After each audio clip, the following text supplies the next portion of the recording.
This jar of Blue Dragon Hoisin sauce contains more sugar by weight than Coca-Cola. It is sold in every UK supermarket as a Chinese cooking sauce, and it is only the fourth worst offender on this list. Here are 10 to put back on the shelf. Number 10. Blue Dragon Sweet and Sour Stir-Fry Sauce. We start at 10 because the problems here are structural rather than scandalous. Blue Dragon's Sweet and Sour Stir-Fry sachet opens with water and sugar as its first two ingredients. The pineapple that appears prominently on the packaging? 2%. Pineapple juice? 1.5%. The rest is modified maize starch, tomato paste, vinegar, and a paprika extract for color. That is not a Chinese sauce. It is a sweet tomato thickener with a pineapple rumor. It works on a plate, but not because it contains the flavors it implies. What we're about to see on the next entry is that problem scaled up significantly. Number 9. Sharwood's Kung Po sauce. Kung Po is a Sichuan dish. The defining features are Sichuan peppercorn, dried chilies, and a deep savory base. Sharwood's Kung Po sauce contains none of the above in any meaningful quantity. The biggest ingredient by volume is tomatoes, at 27%. Sugar and dried glucose syrup both appear before you reach anything recognizably Chinese. Sichuan peppercorn does not appear at all. What Sharwoods are selling here is the name of a Chinese dish attached to a British sweet tomato sauce.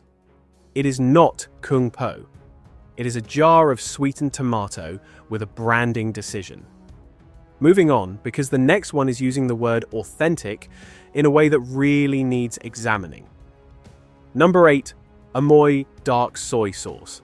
Amoy trades heavily on heritage and authenticity. The brand started in Hong Kong. The soy sauce is now made in the UK by Heinz. And here is the ingredient that most people never notice. The main component is listed as Soy Sauce Extract, 22%. Not soy sauce. An extract. That means the actual fermented soy sauce makes up roughly a fifth of the bottle. The rest is water, sugar, salt, caramel coloring, acidity regulators, and a preservative called potassium sorbate. Naturally brewed soy sauce that takes months to ferment doesn't need a color added to it. The color develops through fermentation. When you see caramel coloring in a soy sauce, it means the product is not dark because of brewing. It is dark because it has been dyed. This next entry does something similar with the word reduced salt and adds something most shoppers would not expect to find. Number 7. Amoy Reduced Salt Soy Sauce. The reduced salt positioning is designed to attract health-conscious shoppers, and Amoy's version does contain 25% less salt than its standard dark soy. But look further down the list and you will find E631 and E627, disodium inosinate and disodium guanylate. These are flavor enhancers that work synergistically with MSG to amplify umami. They are typically derived from animal sources. E631 from meat or fish, E627 from fish or yeast. Soy sauce is a product that almost everyone assumes is suitable for vegetarians and vegans because it is a fermented plant product. Nothing on the front of this bottle suggests otherwise. The allergen advisory does not flag it. You have to read the E number list to find out that this reduced salt soy sauce may not be plant-based at all. Stay with us, because what comes next is the sweet and sour category, and the sugar content is going to surprise you. Number 6. Lee Kum Kee Sweet and Sour Sauce. Lee Kum Kee is genuinely one of the most respected Chinese sauce brands in the world. Some of its products are excellent. This is not one of them. The sweet and sour sauce opens with water, sugar, and dried glucose syrup as its first three ingredients. Together, they account for the bulk of the bottle. The pineapple juice is 7%. The tomato paste is 4%. The salt figure is not the problem here. The problem is the sugar.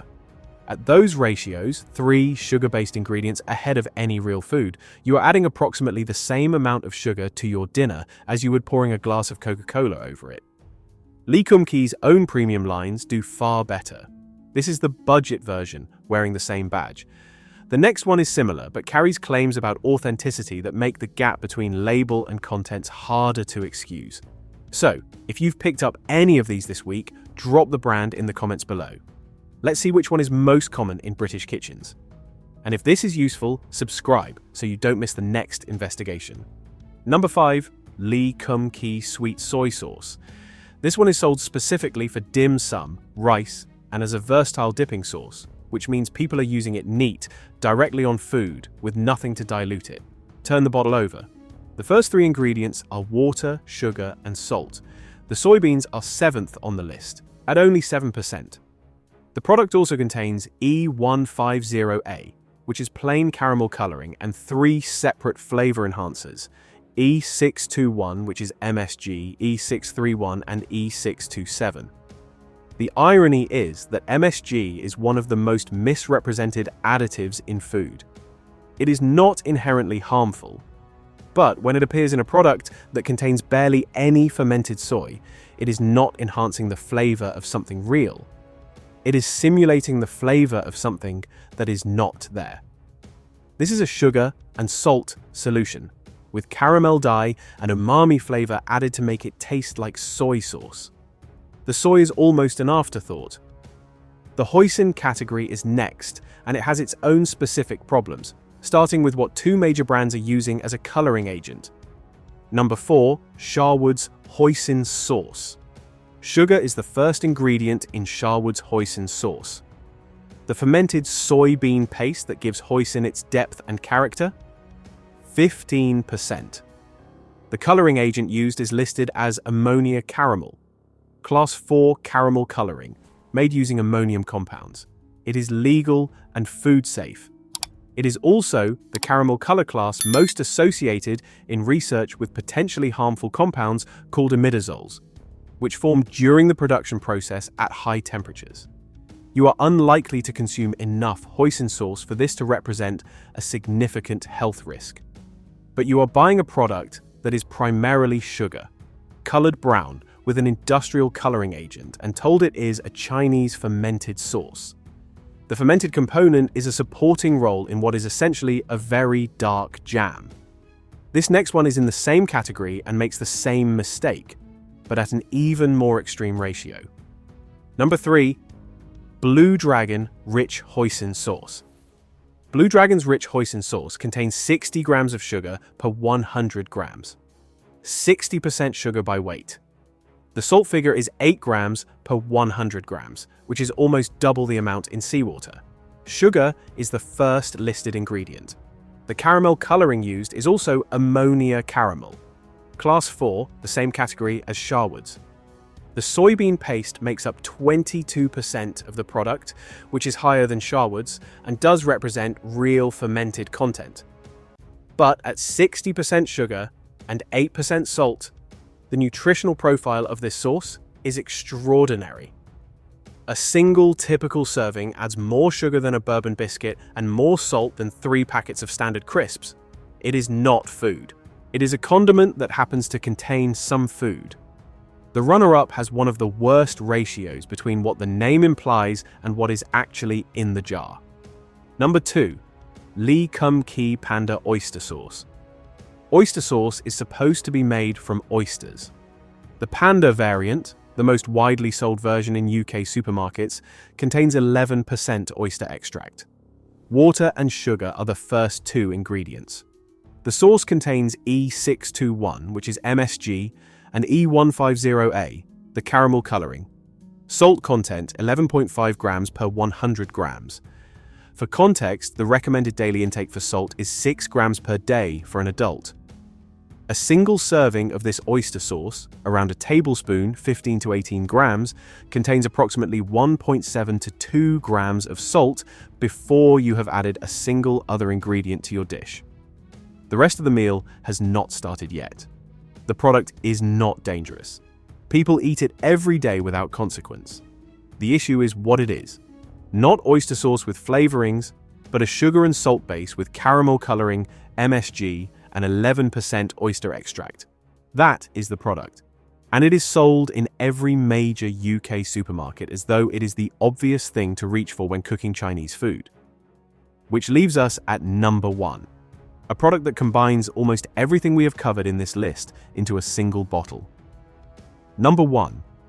Lee Kum Kee Char Siu sauce. Char siu is one of the most iconic preparations in Cantonese cooking. The sauce that produces authentic char siu is built on fermented soy, 5-spice hoisin, and a long marinade. It has depth, complexity, and a specific flavor profile developed over hours. Lee Kum Kee's Char Siu sauce has sugar as its first ingredient, then water, then salt, then honey at 6%, then a fermented soybean paste, then another soy sauce, then modified cornstarch, then dehydrated garlic. The sauce is 6% honey in a base of sugar, water, and salt. It is not char siu sauce. It is a sweet marinade with a Chinese food name on the front. What makes this number 1 is not that it is the most extreme offender in sugar or salt. It is not. It is number 1 because it carries the heaviest claim to authenticity. Lee Kum Kee is the brand that tells you it is used by Michelin chefs. It is the brand with premium on its labels and Chinese heritage in its marketing. And this product, the one carrying that name, that legacy, that claim, puts sugar before oysters, before fermented soy, before anything that would be found in an actual kitchen in Guangdong.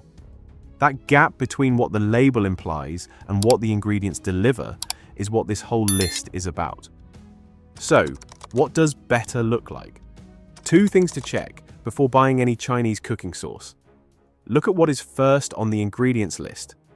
In a properly made soy sauce, the first ingredients are soybeans, wheat, water, and salt. In oyster sauce, oyster extract should be prominent. In hoisin, fermented soy paste. If water and sugar appear first, you are buying a sweetened solution that has been colored and flavored to resemble the real thing. Pearl River Bridge and Kikkoman naturally brew their soy sauces with short, transparent ingredient lists. They cost similar money. The difference in the bottle is significant. Look for naturally brewed on soy sauce. It is a production distinction, not a marketing claim. Naturally brewed soy sauce does not need caramel coloring because the color develops through months of fermentation. It does not need E631 or E627 because the umami comes from the amino acids produced during that process. If a soy sauce needs additives to taste and look like soy sauce, it has not been made the way soy sauce is supposed to be made. None of the products in this video are unsafe. But you are paying for something that spends more time on its label than on what is inside. That is worth knowing before you reach for the jar. Before you go, remember this. Not everything on a supermarket shelf is what it seems. If you found this investigation useful, subscribe so you don't miss the next one. And I'm curious, which of these do you have in your kitchen right now? Tell me in the comments. At Food Check, we look past the packaging, break down the ingredients, and uncover what food companies don't always want you to see, so you can shop with confidence. If you want to see the next product we investigated, click the video on your screen now.